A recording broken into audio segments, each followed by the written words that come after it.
Hello and welcome to Tower House Studios in Askham Bryan for a specially recorded edition of Miles Offside. Now usually you would text in, please don't do that because we're being recorded. And as usual, my sidekick is here, Dave Johnson. Welcome Dave, how are you doing? Not too bad, Phil, thank you very much. Good. Now this is a special programme because we're going to be talking about York City, and the season has just finished and, well, it's been a pretty terrible season. This time last year we speculated as to what would happen to City because obviously we were not expecting them to be relegated to the conference, but we were optimistic. Sadly that hasn't come to fruition, and a 17th place finish below some part-time teams, I must add, is pretty disappointing. So fortunately tonight we have a very special guest, and that is the York City manager Billy McEwan. So Billy, welcome to the programme. Thanks very much. Now I've obviously described the season as being very disappointing. I think you'd probably agree with me. Yes, it didn't sound very good. But that's the facts. It has been a disappointing season, and hopefully we're going to try and address that for next season.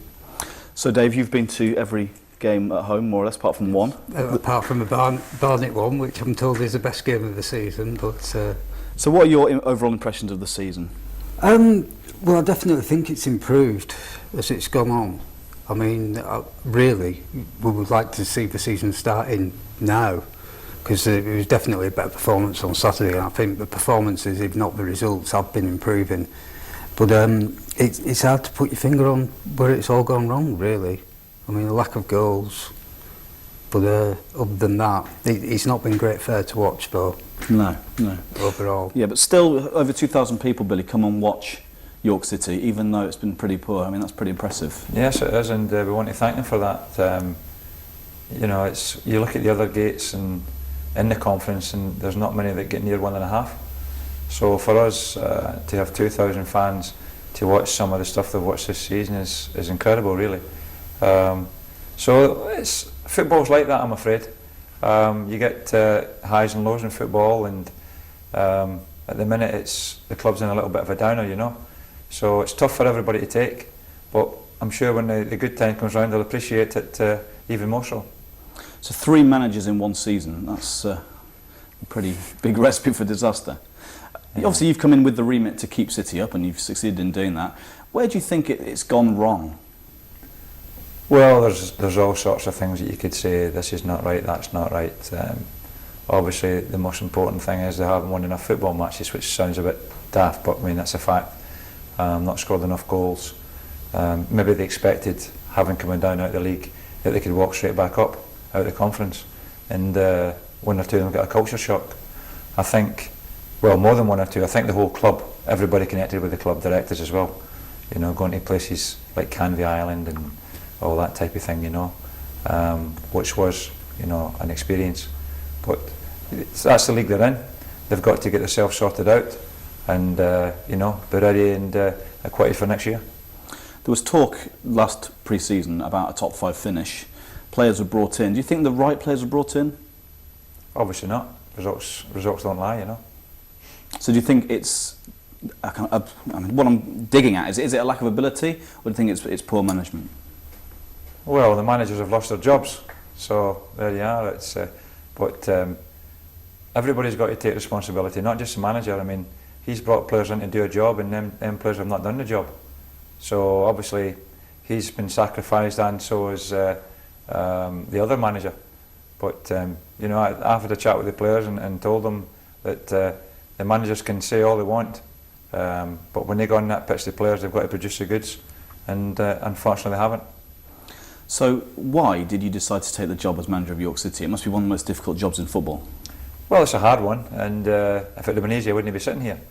But I was at a stage in my life and in my career where I'd had 11 years at a fantastic club, and could have still have been there.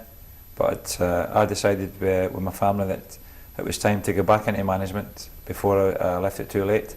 And I was out for 3 months. Had applied for 1 or 2 jobs and wasn't successful, but this one came along. I didn't want to come into conference, I have to say, I have to be honest. But I looked at the setup and I met the people connected with the club, and the vibes were good, you know. I was under no illusions how hard the job was. But I have to say that it's tougher than what I did think it was going to be. So, you know, it's a challenge, it's a massive challenge. It's probably the biggest challenge in my life as a football guy, and you know, one that I've got to sit down with the board and discuss on Wednesday when we have a board meeting and see where we're going from here. So how would you describe York City as a club compared to some of the others you've been at? It's one of the better little setups in the conference. I sort of reckon it 2 years ago the ship had sunk, you know. It was lying at the bottom of the ocean, and the fans saved it and brought it to the surface. Now it's floating along and it's going in the wrong direction. It's needing dusted down. It's needing turned round slowly. The ship won't turn round overnight. It's going to take a long process to do that. But the fans have been absolutely magnificent with their phone calls and emails that they want to come in and help to tidy the ground up, etc., and clean the ship up, so to speak, and smarten the place up and make it proud again. You know, I think it just suffered over the years, and people sort of let it go, didn't care about it, in my opinion, for different reasons, financial and different things. So the board that's there now with the Supporters Trust, they've done a very good job, but it's only the beginning. So I heard a story, I don't know whether it's true, that on one of your first days as boss of York City you actually went and swept out the changing rooms. Is that true? Well, I didn't sweep them out, but there was things that weren't right, you know, and we got that sorted out within a few days. The hygiene in and around the place wasn't right. It wasn't, in my opinion, up to the standards of a professional football club, and standards had slipped. So I want standards that are set to be high, within reason. But I think, like, you can have no money, but there's no excuse for lack of cleanliness and hygiene. I think that's very, very important when you're dealing with professional people. You want an environment to be good, so when people come to the club, they're made welcome. But it's a nice family club as it used to be years and years ago. One of the first things that you changed as well when you came in was you moved the dugouts round, which I noticed, because I always thought it was odd that the home dugout was towards the away end. Was that the reason? Yeah, well, you want to be near your fans, you know, and I'm sure they want to see me. They don't want to be fighting through, you know, the opposition manager and coaches to see what's happening, you know. So they're part and parcel of the club, the fans. You know, we're all together, we're all united, we want to be pulling the one way. So I'm sure they want to see me as much as possible, although they want to see the players, but they keep their eye and see what's happening at the side. Yeah. But it's vital to be near them. You know, they've got a big influence on the team. Were you conscious when you first came in about the kind of complaint of supporters that there wasn't enough animation on the bench from the manager and the coaching staff? No, not really. I mean, everybody does it differently. It'd be nice just to sit there and relax and enjoy watching your team winning, but you can't sit there and enjoy your team losing, you know. So when I first took over, and even now, there's not enough hours in the day to try and get your team right. So they go on the pitch, we coach them, we train them all week, but sometimes people forget. So you've got to just remind them. They are confidence players at the end of the day, they're not Football League players, so they're going to make mistakes and they're going to forget things. So it's up to me to remind them. Yes, I get frustrated in the touchline because I want to win. And when players are doing things that's not right, then I've got to encourage them in different things, and that's what it's all about. Trying to help them to make them better. Now, Dave, you've got some information about Billy's career, so I want to remind our viewers of your history in the game. So, obviously, you were a distinguished player as well as a manager, and a coach. So, if you want to fill us in, Dave. Well, you started at Hibs, and then moved to Blackpool in '73. Yeah. And then your other clubs include Brighton, Chesterfield, Mansfield, Peterborough, and then you were at Rotherham for around 5 seasons, I think. Yeah, is that right? Under 5 years. Yeah. And then you retired 83 season. Yes. So what highlights do you remember from your playing career? Oh, how long's your programme, you know? But An hour. I mean, I was very fortunate that when I was a young player at 17, 18 years of age, I broke through into the Hibernian team and played with 5 full internationals. Played with one player that played in the European Cup that Celtic won in '67, you know. So I'd a lot of help from a lot of senior players who were top players, you know.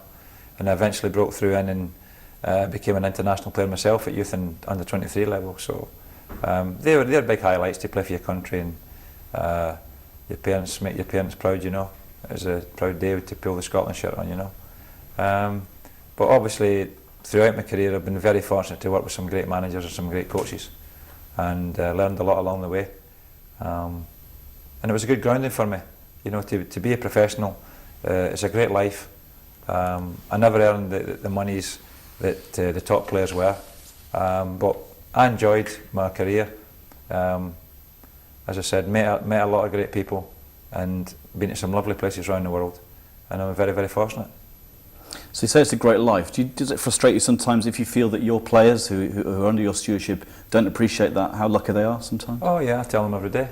You know, they want to be grateful that they're getting paid for something that they love doing. It's one of the few jobs that you get up in the morning and you know, you're not up at 7 in the morning.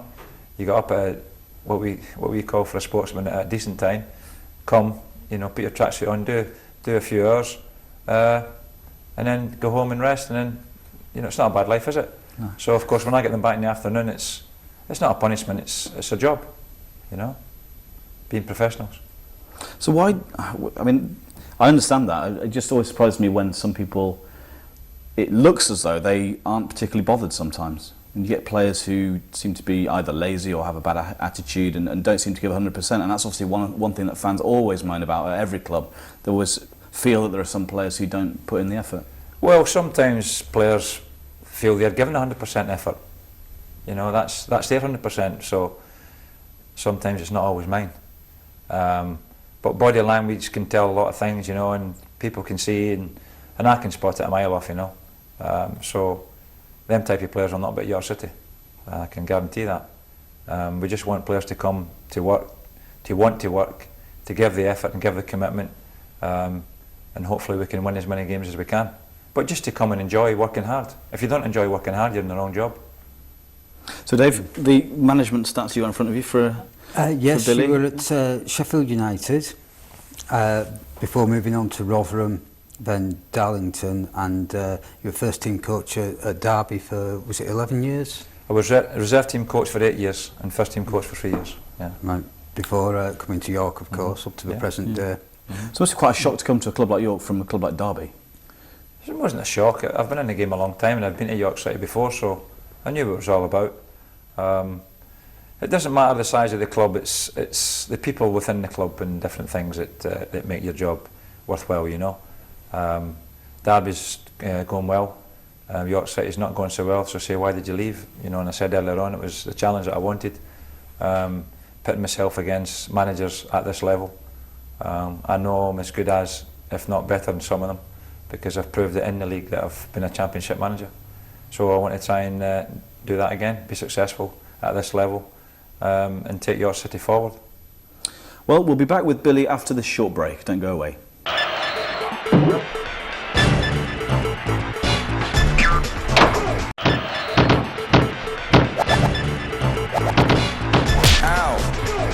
Welcome back to part 2 of this specially recorded edition of Miles Offside, and we're here with the York City manager Billy McEwan. Now in the break, Billy pointed out to us that you missed Manchester United off that list. I do that? I know. That's not my prejudice either. That's an honest mistake. Especially a Leeds fan, I do apologise for that. So tell us about your Manchester United experience. Well, I mean, I first knew Sir Alex when I was at Hibs and he was at Aberdeen. And obviously when I came down to England, and a long time ago, Alex, he came down in '86. When I get appointed manager of Sheffield United. So when he first went to Man United, I phoned him up and wished him all the best and welcome to England, you know, English football.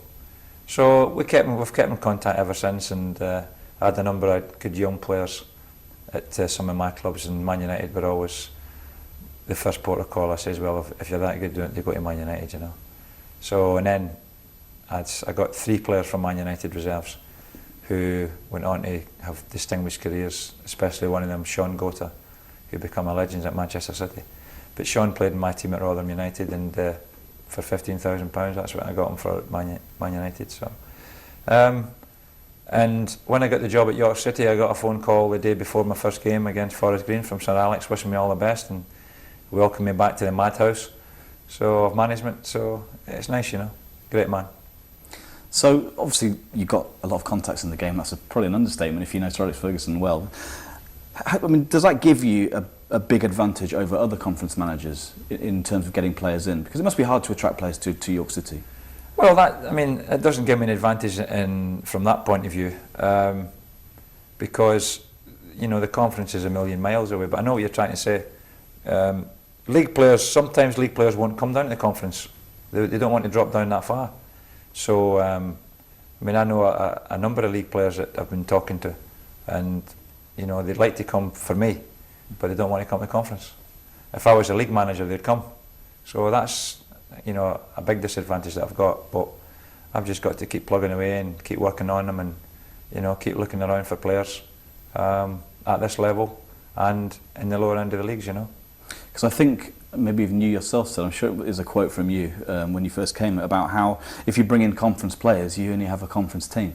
It's true. You're looking for some quality in your team, so if you don't get the time to develop and nurture players, then if you go for conference players all the time, you'll end up in the conference.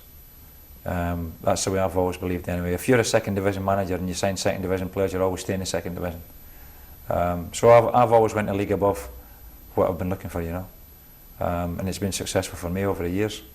So I want to try and entice sort of a better quality of player, and that's no disrespect to conference players. There's some good conference players, don't get me wrong, and some that would do good jobs for York City.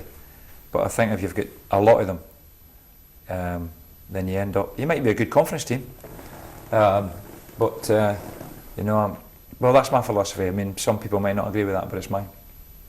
So when you look at some of the teams at the top this season, obviously you've got Barnet, who won the championship, Carlisle, Hereford. Do you think they will do well in the league? I mean, I've not been impressed personally with the conference this season. Well, it's a different type of football, if you know what I mean, because you've got a number of players that are coming to the end of their career, that are just looking at it as another couple of years and then that's them finished. And I want to try and change that philosophy at this little club. We wanted to get players that's going to be sort of here for 4 or 5, 6, 7 years if we can. I know that's difficult because players want to just get on in the game and become league players. They don't want to be conference players all their life. So if we're doing well, then obviously people's going to come and watch us. Scouts will come and watch us. But we want to try and build a football club and keep our best players. And that'll be difficult when that time comes. Dave, as I mentioned earlier, you've been to the overwhelming majority of games at Bootham Crescent this season. Any teams? Kit Kat, sorry, Mr. McGill. Which teams have impressed you, or have any teams impressed you? You missed the Barnet game, but we beat them. So yeah, the team that probably impressed me the most was early on in the season, which was Hereford, and just because of the way they played, and they came and played 3-5-2 and had a proper go and won 3-0, and they did look like they did look like they could go up a league and hold their own, but it's very difficult to judge because I think it's one of those leagues where any team can beat any team. I think the form book goes out the window and it's just who's most up for it on the day, really. I think in terms of quality, there's not that much difference. Yeah, I mean, how can it be, Billy, that we can go to places like Canvey Island, Tamworth, I can give you a list of mile long and you know it as well as I do, part-time teams, players who have jobs and then play football, who can basically not only beat us but give us a bit of a slaughter. Yeah, just poor attitudes, and that's the bottom line, I'm afraid. You've got players that are not mentally strong and are not winners. So the mental strength and the character of players is important to me. You should go to these places and wipe the floor with them. But you need your team in the right frame of mind, I mean, the Canvey one was embarrassing. They were taking the mickey. Which I'm afraid if I had been playing, I might have got booked or sent off for some of the things that they were doing to our players, and we accepted it. We never get near them. We were yards off the pace, and it could have been more. Having said that, you have 8 1-on-1s in the goalkeeper, and you can't even score a goal. Well, that's why you're down the bottom. It's poor finishing. Good goalkeeping in some 8, but other people will say, well, on the positive side, you created 8 situations. Yeah, which is fair comment, but we never put them in.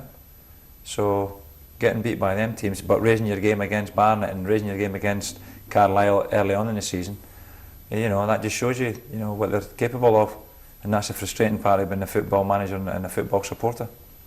I mean, you must have been absolutely gutted. I mean, I went to the game at Carlisle, and it was absolutely abysmal. Bizarre game. You know, I spoke to a Carlisle player the following day that I know, and he couldn't believe some of the goals. He says, your goalkeeper wasn't really overworked, which he wasn't.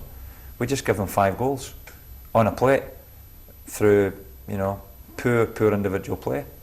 The referees give them a penalty, which was harsh. But at 2-0, we had chances to score. Jacko's in. He was in the second half also, and could have made it 2-2. But we never took our chances. And then, you know, we just had the sort of mental breakdown at the back, and the goals were unbelievable. Slicing it into their own net, you know, it was crazy. I mean, what can, as a manager, can you say to players? I mean, obviously they lose 6-0. The fans are there chanting, "You're not fit to wear the shirts," and with a lot of justification. I mean, what can you say to them? Well, I never said anything after the match, because if it had started, I'd have been there till midnight. So sometimes it's after a game, you know, you can do that and then just leave the players to think for a couple of days, you know. And that's what we did, you know, because we got back late and they weren't in the next day. I could have had them in, but I'd have done that if I'd have been a younger manager, you know, and really put them through the mincer. But it was at a stage of the season where we were playing a lot of games, we're doing a lot of travelling. We did have a tough schedule, I have to say. You know, 6 out of 7 games away from home, which is absolutely criminal to have that amount of games. So it'll never happen again at our club as long as I'm manager. But the fixture congestion was, to have that amount of games away from home is, even if we didn't go for promotion, to have 5 away games out of 6. So that's a little lesson that's got to be learned at our club, you know. And I suppose, I mean, the reason why we were almost punished in that way is because other teams are doing well in the cups, and that's what I mean. I think, was it 4 or 5 free Saturdays we've had this season with no game. Mm-hmm. I mean, in a way, we're kind of punished for the fact that we've been knocked out of, you know, whether people think of the FA Trophy or those kind of things. Yeah. I mean, this year was the first time we didn't reach the first round of the FA Cup. The FA Trophy we knocked out straight away by Burton Albion. So, in a way, we brought it on ourselves, really. Well, the club's been on a downer. Let's be fair. I mean, you get relegated last year out of the Football League, and then this year you've had another poor season. So, it's been a sad time for the club and everybody connected with it. You know, but hopefully, you know, we can sort things out and get a positive feeling about the place and get some decent material in our call and start building the club from scratch, because that's what we're doing. But you'll not do it overnight, so the fans have got to be patient. I'm an impatient patient. I want success as quickly as I can, but I'm also a realist and know that you can't just do it overnight. To build something takes time, and if you take your time and you make the correct decisions, and we're not going to make the right decisions all the time on personnel. You know, even the top managers make mistakes. Chelsea's made mistakes, Mutu and all the players, Kesman and all these type of guys. They've made expensive mistakes. So you're going to make mistakes along the way. But hopefully we can get the right ones in and build on them and hopefully make the club better. Do you think maybe part of the problem at the start of the season, I know you weren't here, but the players were all former league players, and as far as I'm aware, they didn't have any experience of the conference and didn't know what to expect. Whereas next season they will, because it seemed to come as a bit of a culture shock to them, whether they were expecting to win the games easily or not. But I don't think they expected some of the hard battles that they had early on, and then that affected confidence, and you're on a slippery slope then. Conference teams don't let you play. They're in your face all the time, you know. And it's, you know, I've got a saying for the type of football they play down here, and with certain teams. Your good teams will always come to the surface. Your Herefords, your Barnets, Halifax have been up there. I've not seen Stevenage, I'll see them in the playoffs. But if you attempt to play football the correct way, then and you've got good players, if you've got decent material, you'll get decent results. You know, if you've not got decent material, then you'll get poor results. You know, now we might have thought at the start of the season at this club that you had the right material, but obviously you didn't. and the players have got to take that on board and be accountable to that, you know. I mean, obviously, as you say, the players have to be accountable. If you think about the fact that, obviously, these days, most of the money that comes into the club is raised by supporters, whether it's fundraising or donations. This season, we've had the third highest wage bill in the conference, and we finished 17th. So, I mean, obviously, you've come in, seen that. Obviously, I'm sure you must look at the financial arrangements and contracts and things like that. I mean, that must have shocked you when you found that out. It did. I nearly fell off my chair when I saw it. But that's football, I'm afraid. Some people, you know, I've got to learn, and that the finances obviously is important, but that you need experience. Tried it one way, it didn't work. Tried it another way, it didn't work. And then, you know, you do need experience of people that's been there and done it and been through the mill, so to speak, and to guide people along. But it is sad, but we've just got to get on with it. Well, we'll be back after this short break with Billy McEwan, the York City manager. We'll also be looking at the goals from the last game of the season at home to Farnborough. Don't go away.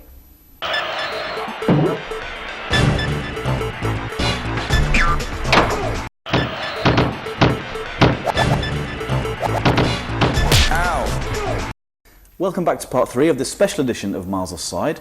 Our guest is Billy McEwan, the York City manager, and we're going to have a look with Billy now, and of course Dave is with me as usual, at the goals from the match against Farnborough Town, which was a handsome 4-0 victory. Shame it was a little bit meaningless, but if we'd like to roll, here's the action. So this is early on a mistake, but a rare mistake by young Stockdale in goal there. This should really have been 1-0. Yes, inexperience there. I mean, when it happened, I was disappointed that the ball was played back anyway. There was no need for the ball to be passed back because we had plenty of time as defenders to get the ball forward, you know. But it's a good save there. We put the opposition on the front foot, you know, and that cost us. Now this is the first City goal, Andy Bishop's 12th goal of the season. Yeah. Good work here from Kevin Donovan. Yeah. The ball finally comes in. Good cross. Great ball. Bishop in between two defenders and a great finish, you know. Someone of his height and ability, you know. We've got to get more crosses in. So that's 12 goals for the season, top scorer this season. It's going to be hard to keep Andy Bishop. I don't think so. I don't think I don't think he's set the world alight, a striker. He might say he's not getting the service, but can't say that when we were down at Canby, when we were 8-1v1s. Now this is Ben Jackson, and well, yeah, well that just typifies his little spellways, you know. He's had a number of chances and he's not been able to put them away, and that was a little bit unlucky there, you know. He couldn't buy a goal. He seems to have been so close so many times. He's just been unlucky, the kid. Even watching the replay, you expect it to go in because yeah, the goalkeeper's I mean, he's only a little fella there, but he's in the right place. Here's another one from Ben, again, just wide. Yeah, he gets in there, you know, he gets into the danger areas. So I just keep saying, we'll just keep getting in there and it'll happen for you. I'm not, you know. Hatfuls of goals. I mean, you can see where he gets lots of goals in the reserves. He anticipates things and, you know, he plays in between defenders and causes them problems. So this is the second half, and this is City's second goal. Brian Stewart. Yeah, a young boy, yeah. Does well. I think the defender could do a little bit better, but to be fair to the young boy, he's put it away well, you know. He's been one of the bright sparks, you know, when he's played, because obviously he's been out for a while. Aye. That was his first goal, that's right. That was his, nice to score at the home end, if you know what I mean. Yeah. In front of the home fans, which is nice for the boy. His first goal for City. Yeah. Fantastic. It's surprising in an attacking position, but yeah. he certainly provided sparks of entertainment when he's played. Yeah, he's got a bit of ability, the lad, you know. He shows glimpses of his pace. He's just got to learn, you know, the game a little bit more. There's another City attack. Yeah, Yeltsin. He's played him in a bit of a different position, and he strikes a great ball, you know. Very frustrating player, Levi Yeltsin, because he's got, everybody acknowledges his talent. Yes. But I mean, that's 2 goals for the season. When he plays in the first team, he doesn't quite seem to click. I think the boy's he's got a lot to offer, but he's just needing guidance, you know. He's got technically he's got decent feet. He's just got to know where to go and play in his position. But there's something there to work with. I'm looking forward to working with him and making him better, you know. What do you feel his best position is? Midfield, in the middle.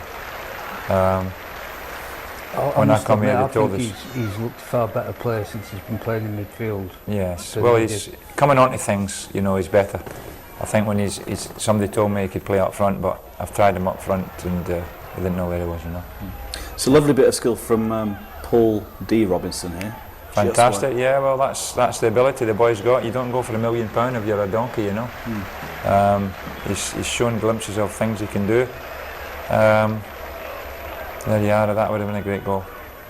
Well, I mean, obviously we'll see him score the fourth and final goal for City here. Yeah. But again, he's scored 2 goals this season for a striker. That's a very poor return. Yeah, but I mean, you see where he's hit that ball from. He's hit it with the outside of his foot and he's come across the back of the ball. That's a fantastic goal. You don't actually see, you don't get to appreciate it here because, you know, the camera's on the wrong side. But when we were right behind that one, and it was a great technique what he did. And you can see in times in the games that the lad has got. That's why he's played in the Premiership, you know. But he's got to look at himself and say, well, what's happened to me? You know, why? Only he can answer that. You know, I tell him things, but I'm probably, I said 7 or 8 clubs, and I think the coaches and managers at them clubs have been saying the same things as me. So when's the penny going to drop? So it's a shame because he's got ability, but ability means nothing if you don't work and you don't apply yourself, you know.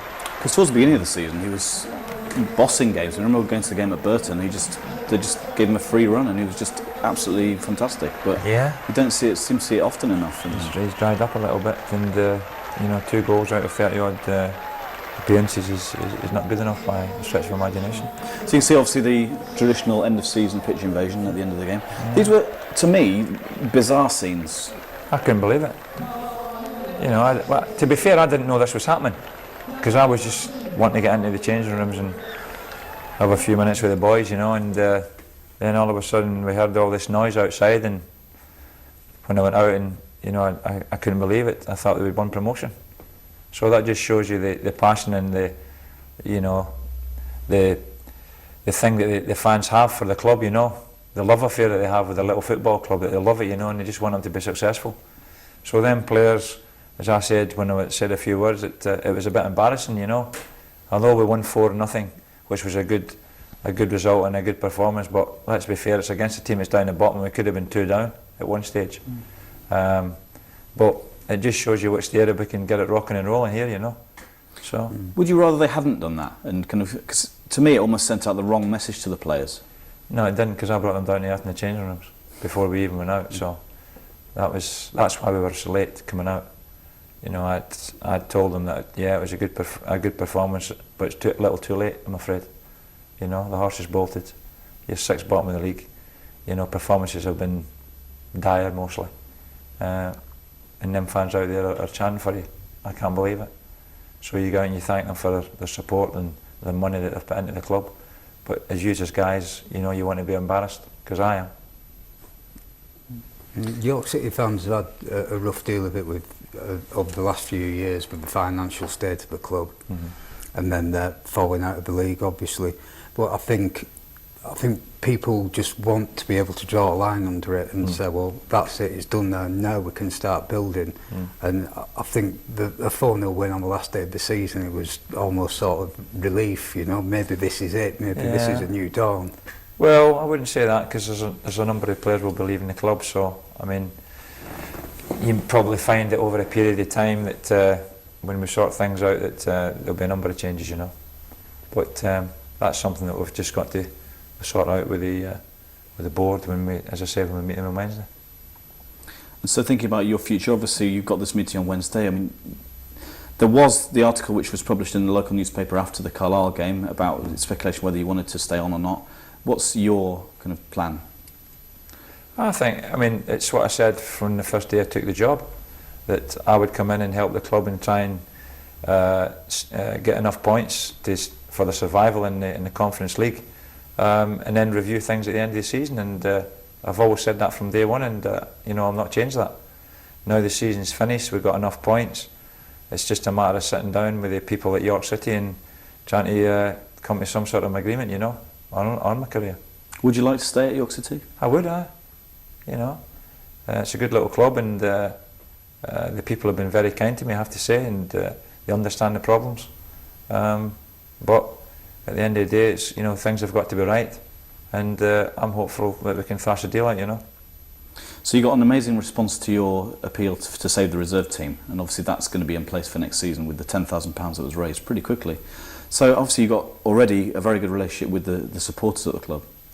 Well, I think the supporters know where I'm coming from, because I'm a supporter as well. When the players are on the pitch, I'm supporting them, and I think the fans sort of appreciate where I'm coming from, because they can see and the sort of stuff that I put in the press, that I've always been a down-to-earth person, and I've never get carried away with anything at all, and I've always been a realist, and I think they understand that I'm their type of manager, and that's nice, that they do appreciate that.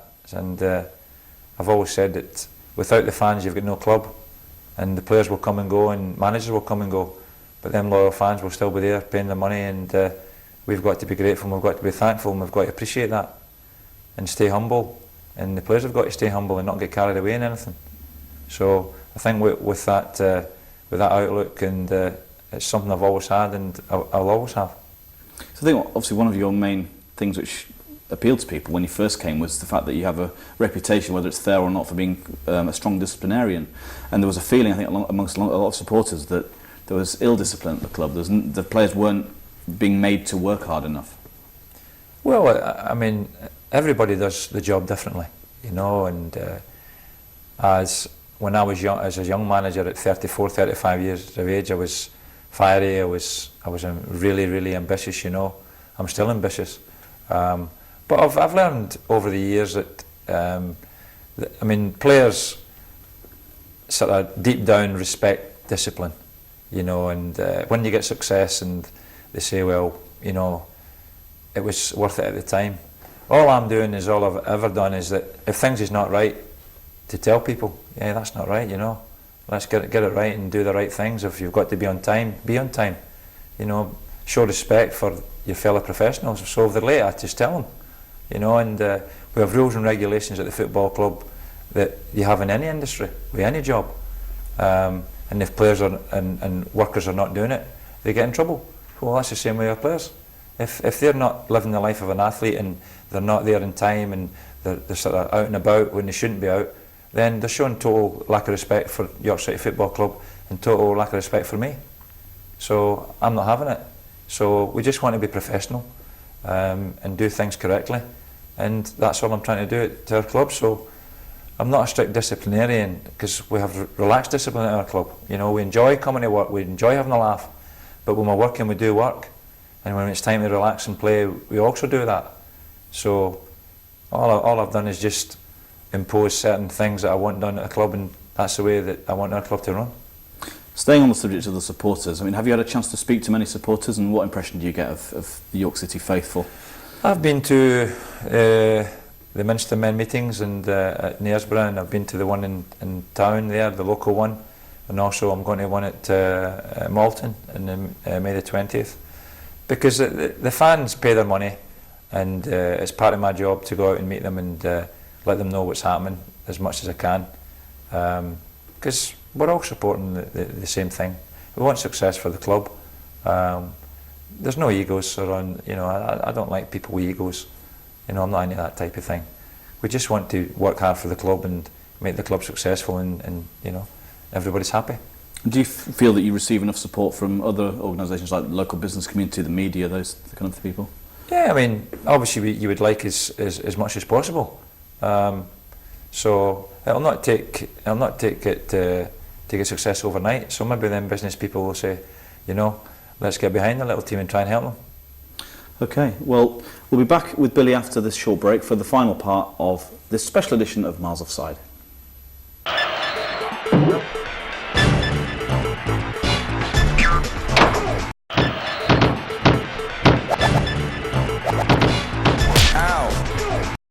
Welcome to the final part of this Miles Offside special with Billy McEwan, the York City manager.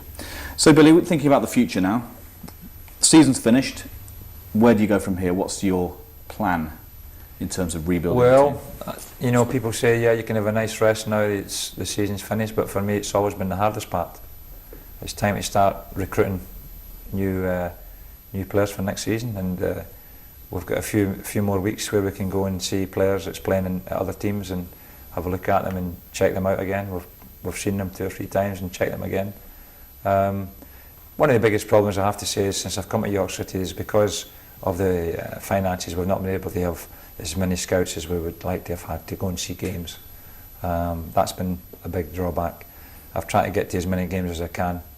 I've been doing the training the players, I've been doing cool downs, I've been going to watch reserves, trying to watch, and my wife and my family's not seen much of me, but they know that anyway, but you're just trying to get the recruitments and get the right ones, So obviously there's bound to be a clear out. Obviously the team's not performed.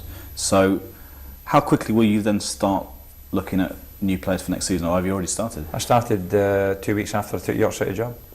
So I knew in my mind the type of players that I wanted, and I give these players a chance. But I knew in my heart, and that there was certain positions that needed strengthening, and that's what I've been looking to do. So what kind of players have you been looking for? Good ones.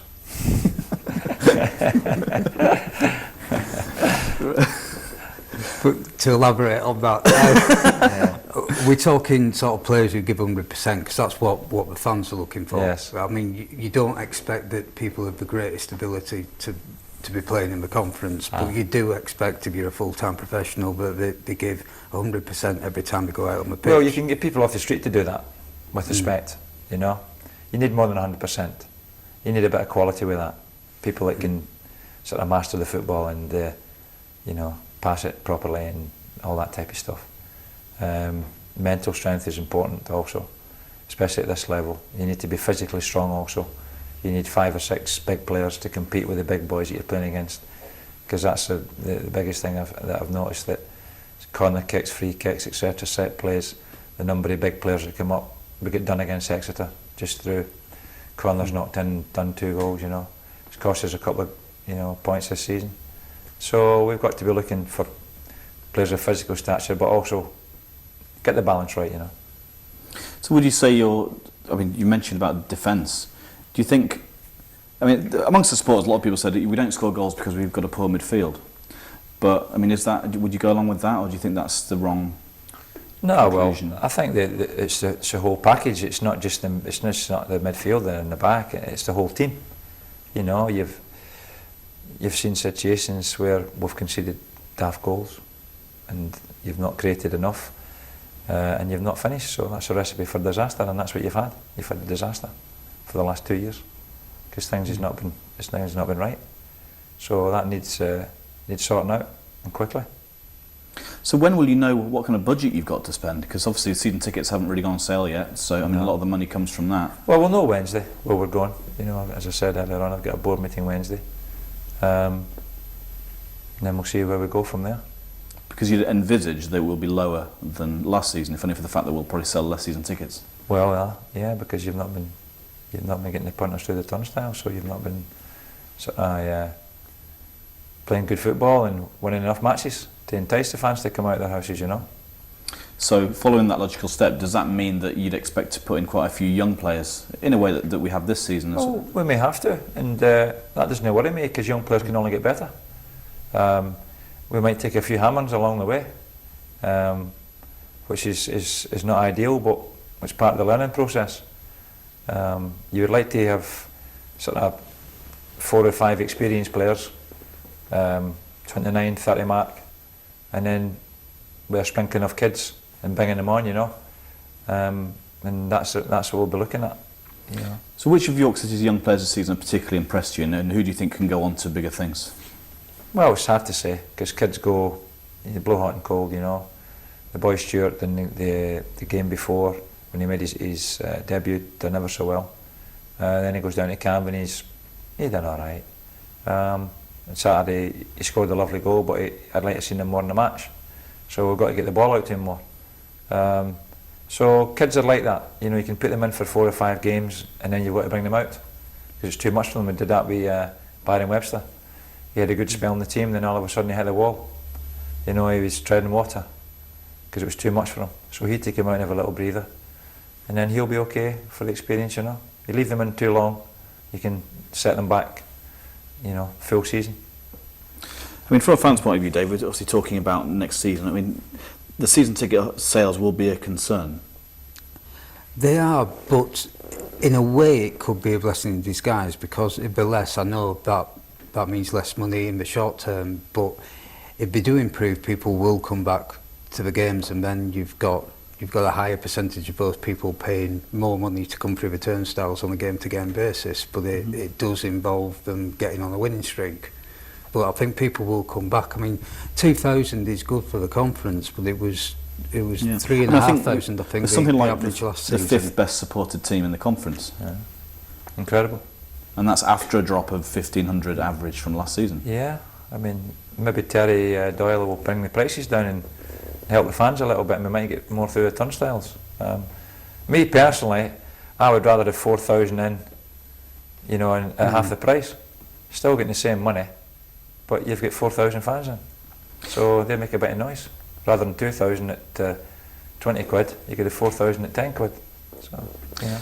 I mean, that's possibly true, but I would say that, I mean, towards the end of the season, like the game on Saturday, if you'd have made that game free, you'd still have had the same number of people turning up. Yeah, because we're not producing the goods. Fans are not just going to come and watch crap.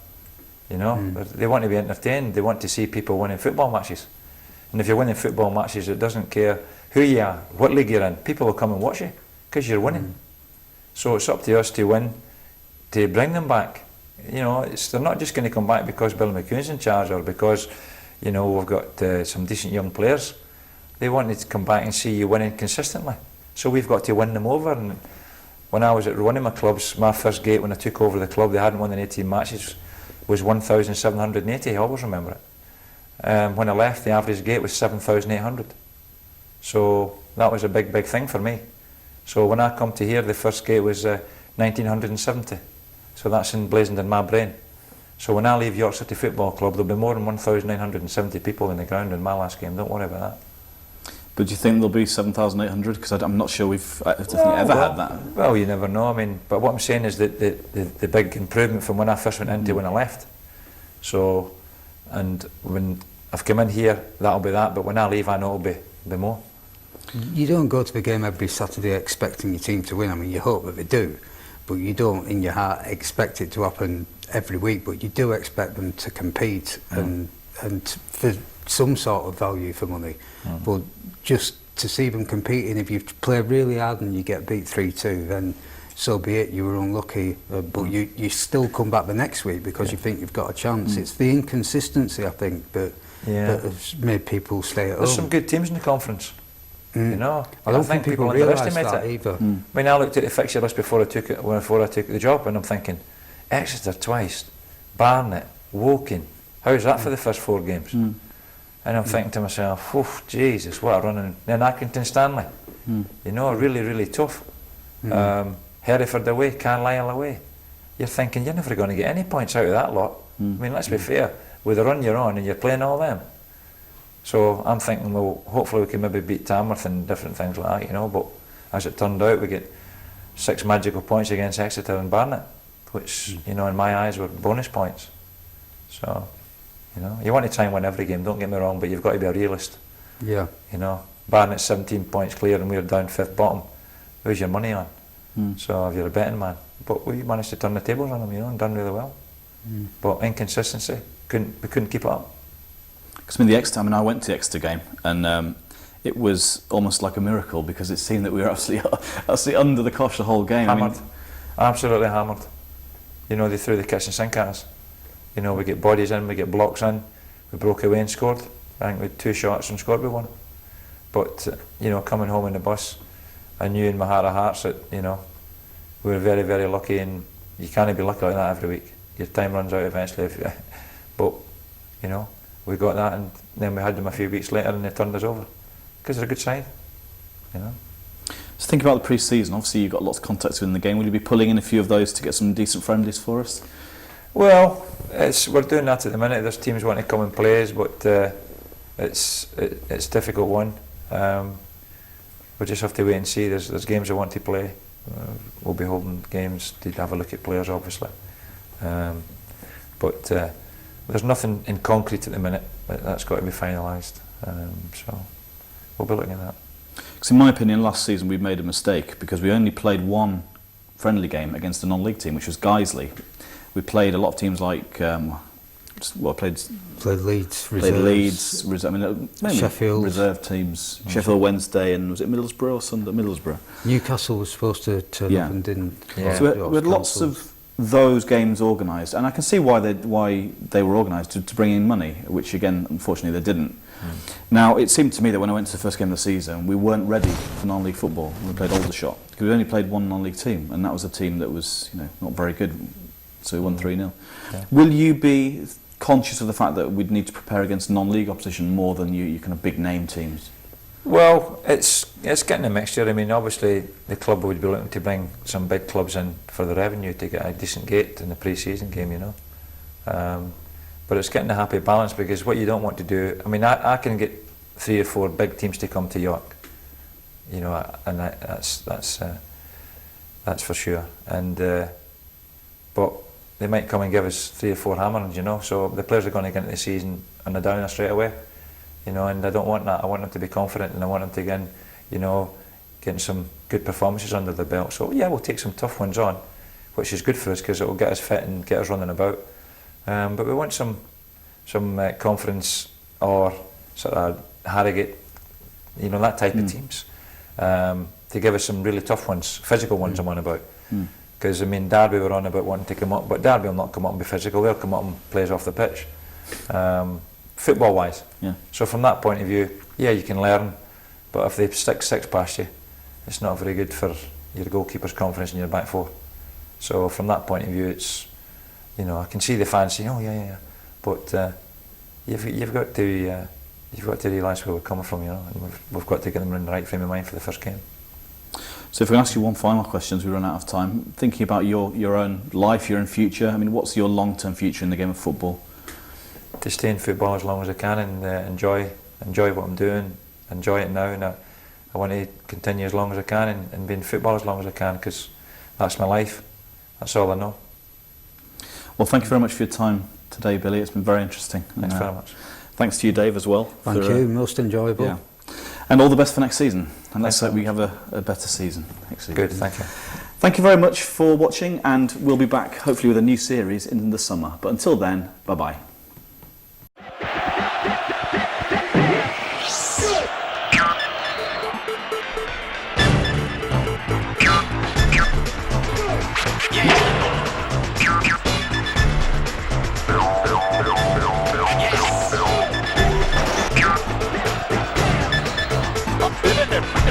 Yeah.